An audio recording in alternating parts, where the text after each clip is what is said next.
समरगुल हत्या करके फरार हुआ था। सरहद पार काबुली के सरदार नरोज खान ने उसे शरण दी, लेकिन नरोज की बेटी समरगुल और मर्जाना एक दूसरे को प्यार कर बैठे, जो काबुलाई परंपरा के विपरीत था। आखिर क्या हुआ उनके प्यार का अंजाम? समरगुल ने जानबूझकर एक अभागे की हत्या कर दी थी। पठानों में ऐसी हत्या को बड़ी इज्जत की नज़र से देखा जाता था और हत्यारे के समाज में धाक बैठ जाती थी। समरगुल की उम्र ही क्या थी, अभी तो वह विद्यार्थी था। मामूली तकरार पर उसने एक आदमी को चाकू घोंप दिया था और वह आदमी अस्पताल ले जाते हुए मर गया था। गिरफ्तारी से बचने के लिए समरगुल काबुली इलाके की ओर भाग गया था। जब वह वहां के गगनचुंबी पहाड़ों के पास पहुंचा तो उसे कुछ ऐसा सुकून मिला जैसे वे पहाड़ उसकी सुरक्षा के लिए हो। सरहदें कितनी ऊंची होती है, इंसान को नया जन्म देती है, फिर भी यह इलाका उसके लिए अजनबी था। उसे कहीं शरण लेनी थी, किसी बड़े खान की शरण, क्योंकि मृतक के घर वाले किसी काबुली आदमी को पैसे देकर उसकी हत्या करवा सकते थे। पठानों की यह रीत थी कि अगर वे किसी को शरण देते थे तो वे अपने मेहमान की जान पर खेलकर रक्षा करते थे। वह एक पहाड़ी पर खड़ा था, उसे एक गांव की तलाश थी। दूर नीचे की ओर उसे कुछ भेड़ बकरियां चरती दिखाई दी। उसने सोचा पास ही कहीं आबादी होगी। वह रेवड़ के पास पहुंचकर इधर-उधर देखने लगा। गडरिया उसे कहीं दिखाई नहीं दिया। अचानक एक काले बालों वाला कुत्ता भौंकता हुआ उसकी ओर लपका। उसने एक पत्थर उठाकर मारा, लेकिन कुत्ता नहीं रुका। उसने चाकू निकाल लिया। तभी एक लड़की की आवाज आई, खबरदार! कुत्ते पर चाकू चलाया। तो उसने उस आवाज की ओर देखा तो कुत्ता उससे उलझ गया। उसकी सलवार फट गई। कुत्ते ने उसकी पिंडली में दांत गड़ा दिए थे। आवाज एक लड़की की थी। उसने कुत्ते को प्यार से अलग किया और उसे एक पेड़ से बांध दिया। समरगुल एक चट्टान पर बैठकर अपने घाव को देखने लगा। लड़की ने पास आकर कहा, मुझे अफसोस है, मेरी लापरवाही की वजह से आपको कुत्ते ने काट लिया। समरगुल ने गुस्से से लड़की की ओर देखा तो वह उसे देखता ही रह गया।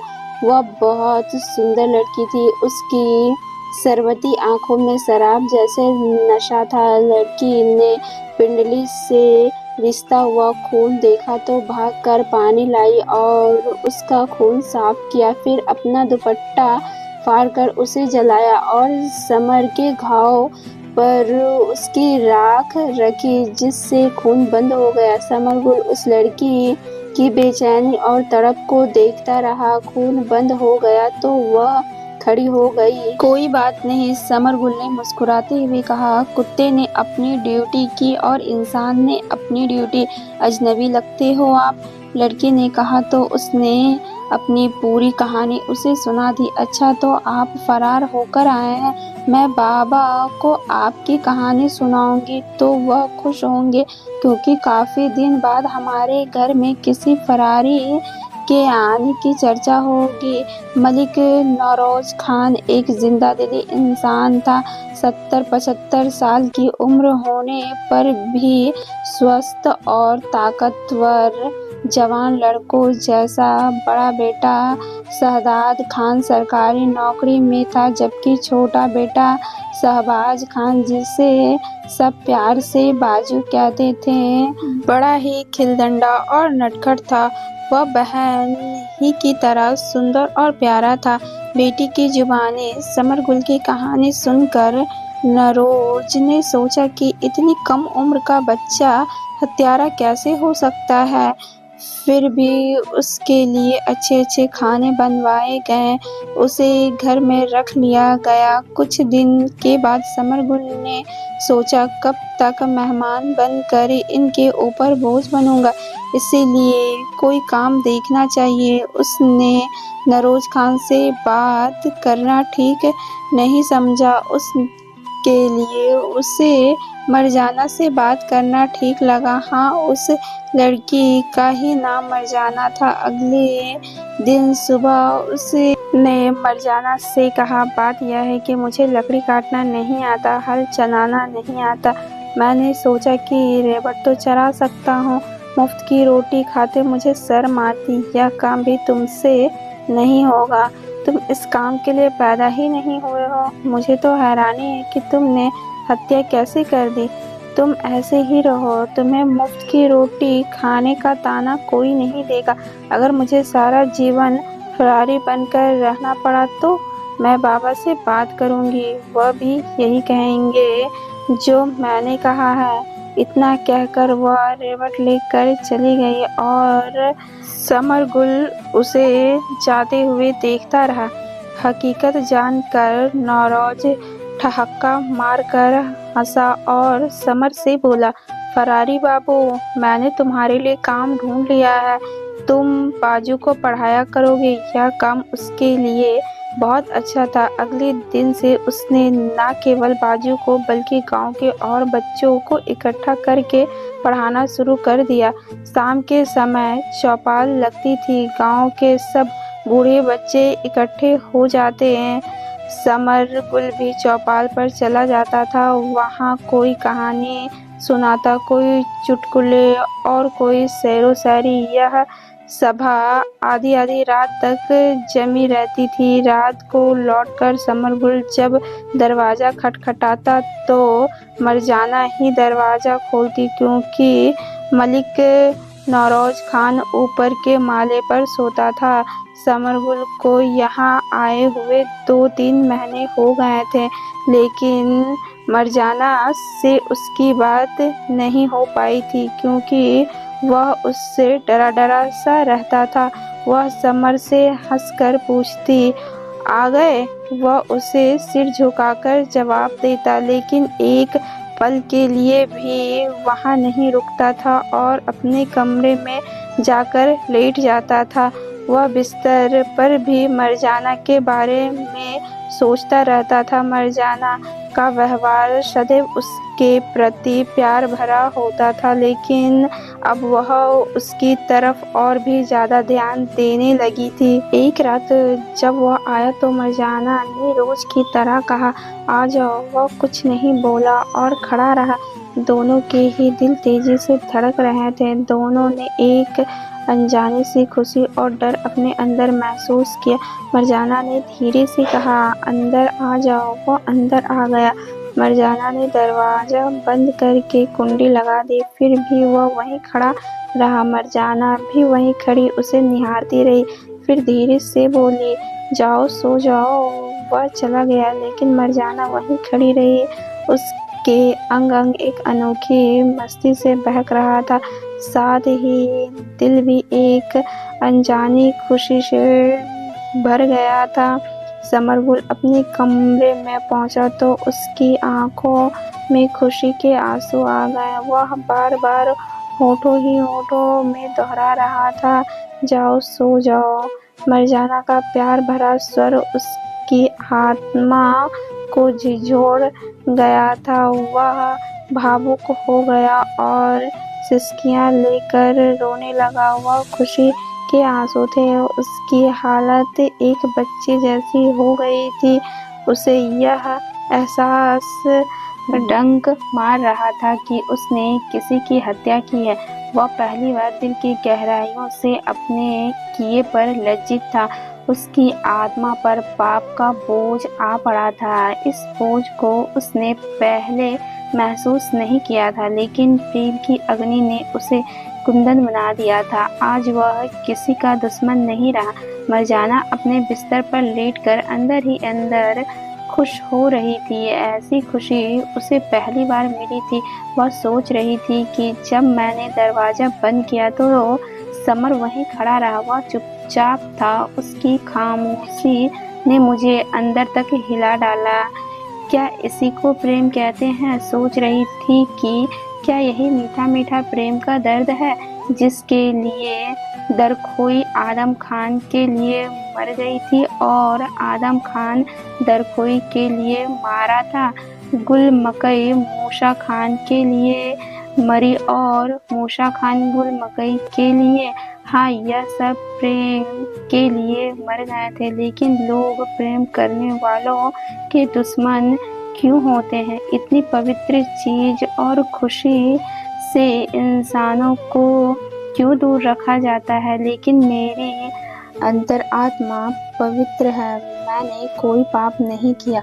वह झटके से बोली, नहीं नहीं, मैं ऐसा नहीं होने दूंगी। अपने आप को इस अनजानी खुशी से वंचित नहीं होने दूंगी।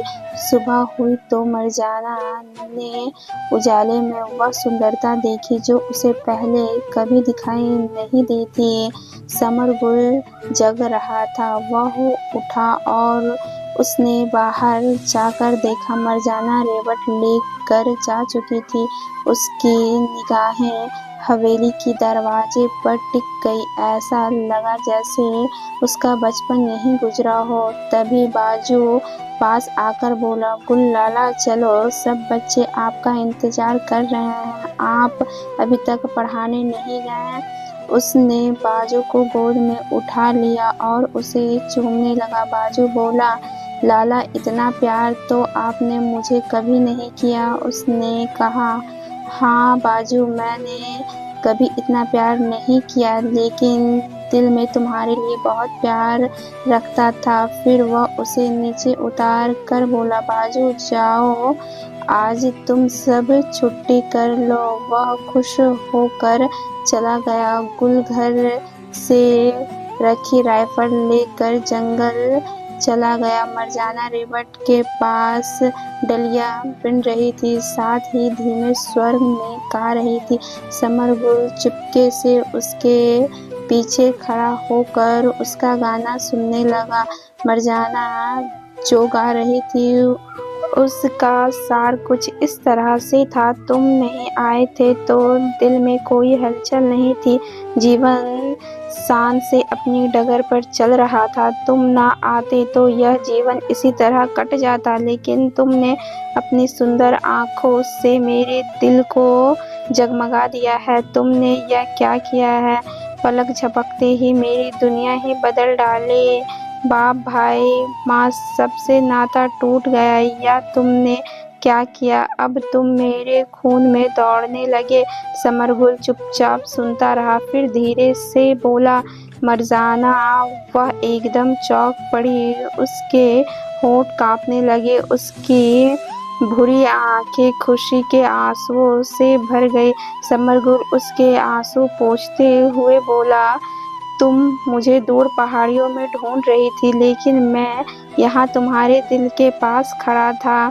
खुदा करे मैं तुम्हें हर पल ढूंढती रहूं। वह उसके पास बैठते हुए बोला, मरजाना, मैं हत्या करके बहुत पछता रहा हूँ, लेकिन लगता है कि कुदरत ने तुमसे मिलवाने के लिए मुझसे यह हत्या करवाई थी। मुझे हैरानी है कि पाप के बदले इतनी बड़ी खुशी मिली। डरता हूँ कि यह खुशी छिन ना जाए। मरजाना बोली, तुम्हारे बिना मैं जीने की चाहत भी नहीं कर सकती। मुझे तुम पहले दिन से ही अच्छे लगने लगे थे। कुछ भी हो जाए मुझे तुम अपने साथ ही पाओगे। मैं तुम्हारे बिन जिंदा नहीं रह सकती। मरने की बात ना करो मरजाना। मेरा नाम मरजाना है गुल। मुझे मर जाना आता है। मरने की बात क्यों ना करूं? नहीं मरजाना नहीं, मैं तुम्हें बाबा से मांग लूंगा, पूरी जिंदगी की गुलामी कर लूंगा, मगर तब भी नहीं माने तो बाप भाइयों से कहूँगा कि मरजाना के कदमों में पैसे का ढेर लगा दो, उसे हीरे जवाहरात में तोल दो, सब कुछ ले लो, मगर मरजाना को दे दो। यह सब तो ठीक है, लेकिन गुल, यहाँ के कानून के मुताबिक यहाँ के लोग अपनी बेटियों को सरहद के पार नहीं देते। देख लेना बाबा तुमसे यही कहेगा। इसका मतलब मरजाना, मैं तुम्हें कभी नहीं पा सकूंगा। मैंने कह तो दिया, मेरा नाम मरजाना है और मुझे मरना आता है। मरने की बातें मत करो मरजाना। गुल ने उसके मुंह पर हाथ रख दिया। अचानक कहीं से उसका कुत्ता आ गया और गुल के पाँव काटने लगा। गुल बोलो, देखो, एक दिन इसने मेरी टांग पर काटा था और अब पैर काट रहा है। मरजाना बोले, यह तुम्हारे प्रेम को समझ गया है। कुछ देर बातें करने के बाद दोनों घर पहुंचे तो गुल के पिता, भाई और मामा बैठे थे और चाय पी रहे थे। गुल को उन्होंने गले लगा लिया। गुल के चेहरे की रंगत और सेहत देख कर सब हैरान में पड़ गए। उनके आने से केस के बारे में पता चला। पुलिस ने दोनों पार्टियों का समझौता कराकर केस बंद कर दिया था। वे लोग गुल को लेने के लिए आए थे। रात में गुल ने बड़े भाई को सब बातें बता दी, साथ ही अपना फैसला भी सुना दिया कि वह वापस नहीं जाएगा और अगर जाएगा तो मरजाना भी साथ जाएगी।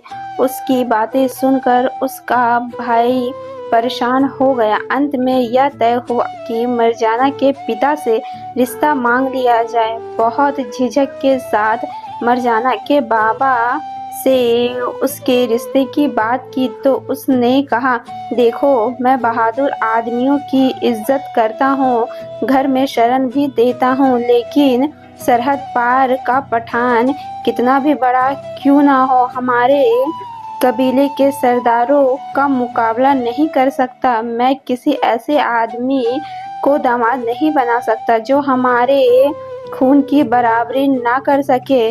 समरगुल के बाप ने मिन्नत करने में कोई कसर नहीं छोड़ी। हजारों रुपए का लालच दिया, लेकिन रुपए की बात सुनकर उसने कहा, हमें रुपए का लालच ना दे, हमारे पास पैसे की कोई कमी नहीं है, हम सरहद पार अपनी लड़की नहीं देंगे।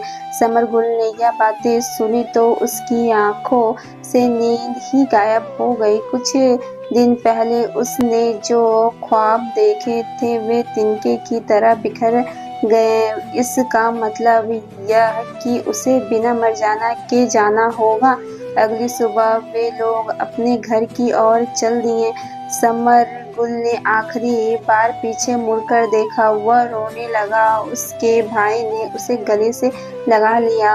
उसका बाप, भाई और मामा उसके दुख को समझते थे। सब लोग चले जा रहे थे कि अचानक कुत्ते की भौंकने की आवाज आई। वह गुल की ओर दौड़ा चला आ रहा था। उसके पीछे मरजाना दौड़ी आ रही थी। मरजाना, गुल जोर से चीखा। मरजाना उसके पास आकर उसके सामने खड़ी हो गई।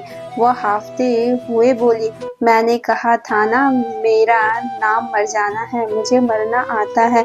गुल ने अपने बाप की ओर इशारा करते हुए मरजाना से कहा, यह मेरे बाबा हैं। मरजाना उसके बाप के पैरों में गिर गई और बोली, बाबा, मुझे भी अपनी बेटी बना लो, अब मैं वापस नहीं जाऊंगी।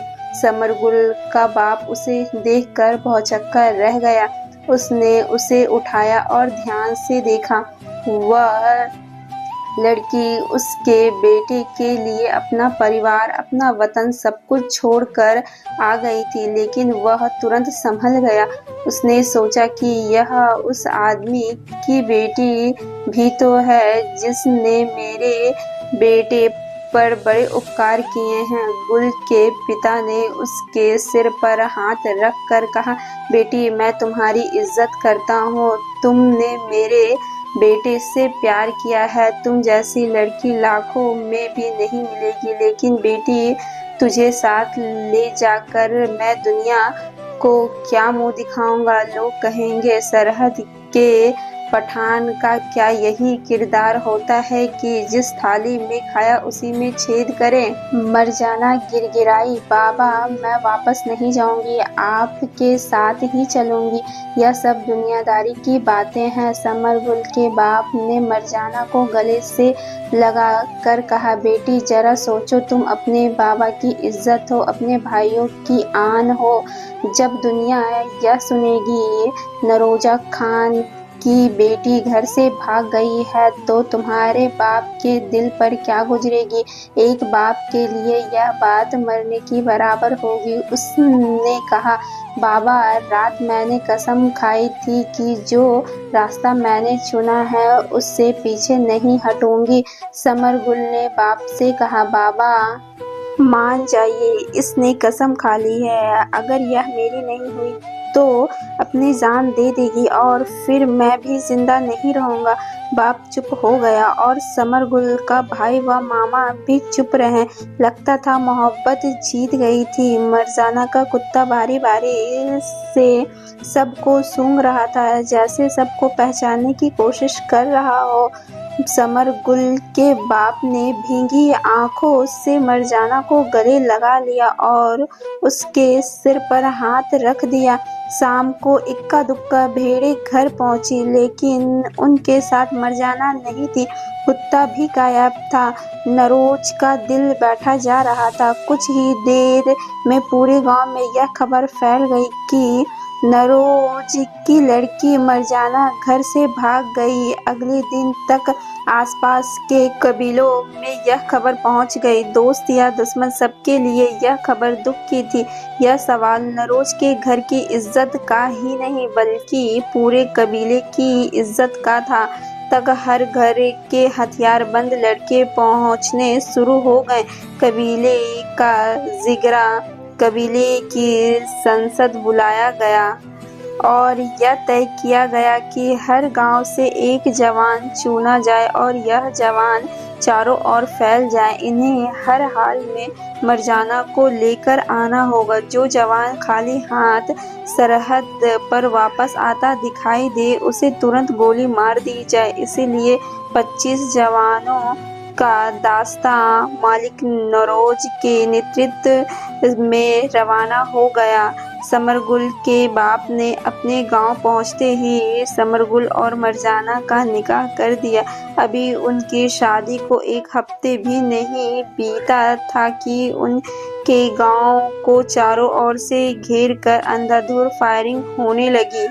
गांव के लोग भी चुप नहीं थे। एक कबीले के सरदार की बेटी उनकी बहू बनी थी, इसीलिए गोली का जवाब गोली से दिया गया। 2 दिन तक फायरिंग होती रही। दोनों ओर से कई लोग घायल भी हुए, लेकिन फायरिंग बंद नहीं हुई।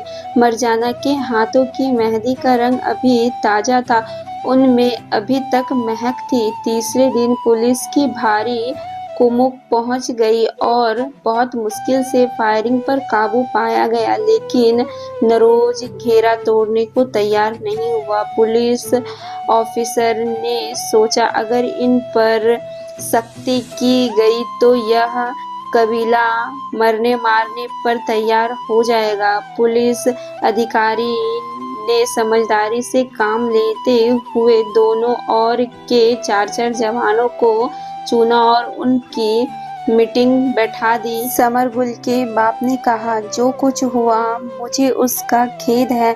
हम पहले से ही मरजाना के पिता के सामने आंख उठाकर नहीं देख सकते।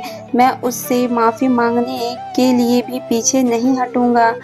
यह मैं किसी दबाव में नहीं कह रहा हूँ, बल्कि यह मेरे दिल की आवाज है। नरोज ने हमारे ऊपर उपकार किया है। हम नरोज से दगा करने वाले लोग नहीं हैं। अगर वह चाहे तो मरजाना के बदले मैं अपनी बेटी उसके बेटे से ब्याह करा सकता हूँ, और अगर खून बहाना हो तो मेरे बेटे के बदले मैं अपना खून दे सकता हूँ। मैं उनके साथ सरहद पार जा सकता हूँ। वे मेरी हत्या करके अपने दिल की भड़ास निकाल ले। जहाँ तक मरजाना का सवाल है, मेरा बेटा उसे भगाकर नहीं लाया है। हम ऐसा कर ही नहीं सकते। अब वह मेरी बहू बन चुकी है और उसे की किसी भी कीमत पर वापस नहीं करूंगा। बहू परिवार की इज्जत होती है। जिगरे में मौजूद नरोज खान ने कहा, मुझे समरगुल के बाप का खून नहीं चाहिए। उससे मेरी प्यास नहीं बुझ सकती और न ही उसकी लड़की का रिश्ता चाहिए, उससे मेरी तसल्ली नहीं होगी। मुझे हीरे जवाहरात भी नहीं चाहिए, उससे मेरे घाव नहीं भर सकते। भागी हुई बेटी बाप की आत्मा में जो घाव लगा देती है, दुनिया की कोई दवा उसे ठीक नहीं कर सकती। थप्पड़ के बदले थप्पड़, हत्या के बदले हत्या की जा सकती है, लेकिन मैं दिल वालों से पूछता हूँ, भागी हुई बेटी का बदला कोई किस तरह ले? मुझे समझाओ, मैं यहाँ क्या लेने आया हूँ? समर के पिता को गोली मारूं, समर को गोली मारूं, या अपनी बेटी को? कोई बताए कि मैं क्या करूं? इतना क्या कर मलिक नरोज फूट फूट कर रोने लगा। सबने पहली बार एक चट्टान को रोते देखा। मरजाना ने सब कुछ सुन लिया था। अपनी खुशी के लिए उसने जो कदम उठाया था वह अपने पिता के दुख के सामने कितना मामूली था। यह जीवन कितना अजीब है, दूसरों के लिए जीना, दूसरों के लिए मरना। उसने समरगुल से कहा, मेरे प्रियतम, अब मैं बहुत दूर चली जाऊंगी। समरगुल कुछ नहीं बोला, उसे हक्का बक्का देखता रहा। समरगुल उसने रुधी आवाज में कहा, मुझे जाना ही होगा, मुझे मान लेना चाहिए। मैं बाप की इज्जत से खेली हूँ। जीवन दूसरों के लिए होता है। मुझे आज इसका एहसास हुआ है। जो होना था वह तो हो चुका। समरगुल ने तड़प कर कहा, गई हुई इज्जत तो गिरे हुए आंसुओं की तरह होती है, जो फिर हाथ नहीं आते।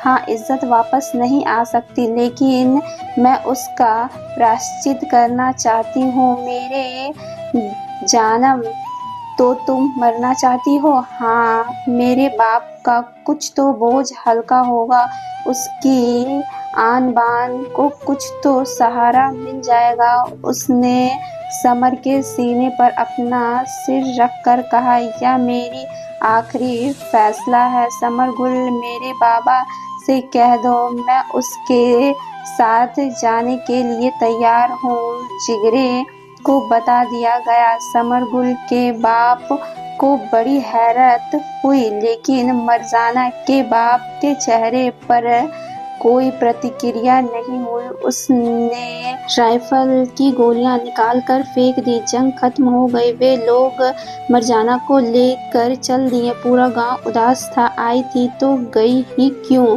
हर एक की जुबान पर यही सवाल था। उसके जाने का कारण समरगुल के अलावा और कोई नहीं जानता था। अगले दिन वे सरहद पर पहुंच गए। सब लोग सरहद पर रुक गए, लेकिन मरजाना नहीं रुकी। वह आगे बढ़ती रही। अचानक गोलियों की बौछार हुई। मरजाना तड़प कर मुड़ी और गिर पड़ी। हिचकी ली, एक दो बार मुंह खोला और शांत हो गई। उसकी आंखें आसमान की ओर थी, जैसे कह रही हो, मेरा नाम मरजाना है, मुझे मर जाना आता है। धन्यवाद। मिलते हैं नेक्स्ट कहानी में। और वीडियो पसंद आए तो वीडियो को लाइक करो और चैनल को सब्सक्राइब करो।